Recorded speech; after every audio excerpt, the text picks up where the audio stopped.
নমস্কার। সকল মানুষের আয়ু বৃদ্ধি কামনা করে স্বাস্থ্য সম্পদের কথা মাথায় রেখে আমার আজকের মূল আলোচনা হলো কেএফটি অর্থাৎ কিডনি ফাংশন টেস্ট। আজকাল প্রায় শোনা যায় অল্প বয়স থেকে শুরু করে বৃদ্ধ বয়স পর্যন্ত অনেক মানুষই কিডনি রোগে আক্রান্ত হচ্ছে। এখন আমাদের মনে প্রশ্ন জাগতে পারে, প্রতিনিয়ত কিডনি আক্রান্তের সংখ্যা বৃদ্ধি পাচ্ছে কেন?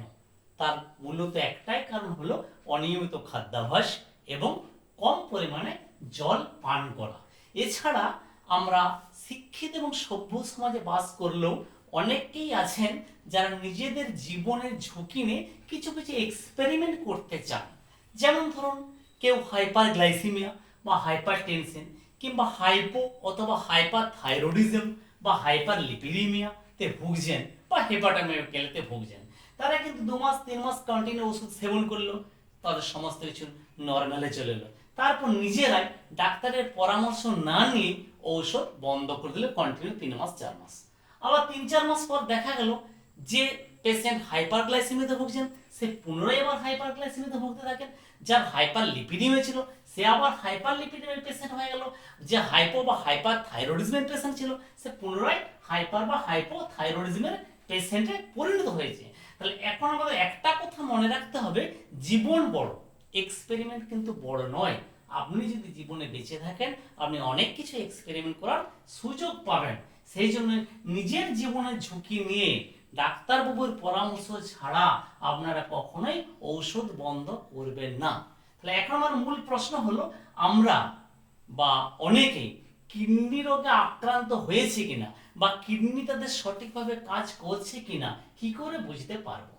কিডনি রোগে আক্রান্ত হয়েছে কিনা বা কিডনি ফাংশন ঠিক আছে কিনা বুঝতে গেলে আপনাদেরকে কেএফটি পরীক্ষা করাতে হবে, অর্থাৎ কিডনি ফাংশন টেস্টের একটা রক্তের নমুনা পরীক্ষা করাতে হবে।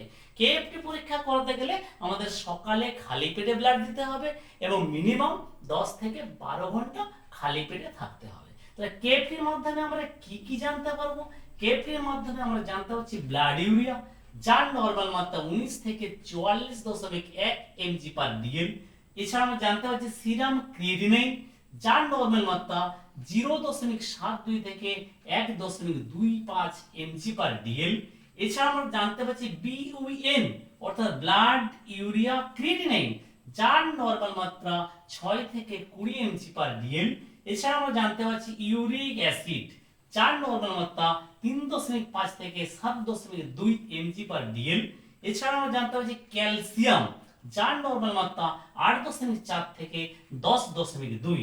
এছাড়া আমরা জানতে পারছি ফসফরাস, যার নরমাল মাত্রা 2.3 থেকে 4.7 mg/dl। এছাড়া সোডিয়াম, যার নরমাল মাত্রা 136 থেকে 145। পটাশিয়াম, যার নরমাল মাত্রা 3.5 থেকে 5.1 mg/dl। এছাড়া সর্বশেষ আমরা জানতে পারছি ক্লোরাইড, যার নরমাল মাত্রা 98 থেকে 107।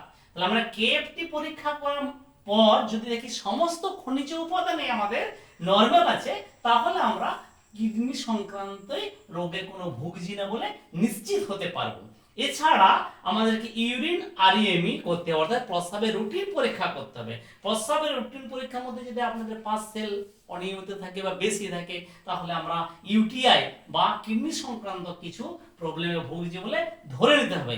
ইউটিআই মানে হলো ইউরিনারি ট্র্যাক ইনফেকশন। এছাড়া আমাদের সিবিসি পরীক্ষা করাতে হবে, সিবিসি মানে কমপ্লিট ব্লাড কাউন্ট। বিশেষ করে সিবিসির মধ্যে আমাদের হিমোগ্লোবিনের মাত্রা যদি ক্রমশ কমতে থাকে এবং ব্লাড ইউরিয়া এবং ক্রিয়েটিনিনের মাত্রা যদি ক্রমশ বাড়তে থাকে, তাহলে ধরে নিতে হবে আমাদের কিডনি সমস্যা হয়েছে। যদি কোনো অবস্ট্রাকশনের মাধ্যমে ইউরিয়া এবং ক্রিয়েটিনিন ক্রমশ বাড়তে থাকে, তাহলে কিছুদিন ওষুধ সেবন করলে ইউরিয়া ক্রিয়েটিনিন নরমাল মাত্রায় ফিরে আসতে পারবো। কিন্তু দেখা যায় যদি কন্টিনিউয়াসলি ইউরিয়া ক্রিয়েটিনিন বাড়ছে এবং হিমোগ্লোবিনের মাত্রা ক্রমশ কমছে, তাহলে আমরা একসময় সিআরএফ এ পৌঁছে যাব, অর্থাৎ chronic renal failure. Chronic renal failure হয়ে গেলে তখন কোনো মেডিসিন আমাদের কাজ করবে না, তখন আমাদেরকে ডায়ালিসিস করতে হবে। ডায়ালিসিস অর্থাৎ ঝিল্লি বিশ্লেষণ। ডায়ালিসিস ক রকমের হয়? ডায়ালিসিস সাধারণত 2 রকমের হয়। একটা হচ্ছে সিএপিডি অর্থাৎ কন্টিনিউয়াস অ্যাম্বুলেটরি পেরিটোনিয়াল ডায়ালিসিস, একটা হচ্ছে এইচডি অর্থাৎ হেমো সিএপিটি আপনি বাড়িতে বসেই করতে পারবেন, কিন্তু হেমোডায়ালিসিস করতে গেলে আপনাকে মেডিকেল কলেজ বা নার্সিং হোম বা বেসরকারি হাসপাতালে যেতে হবে।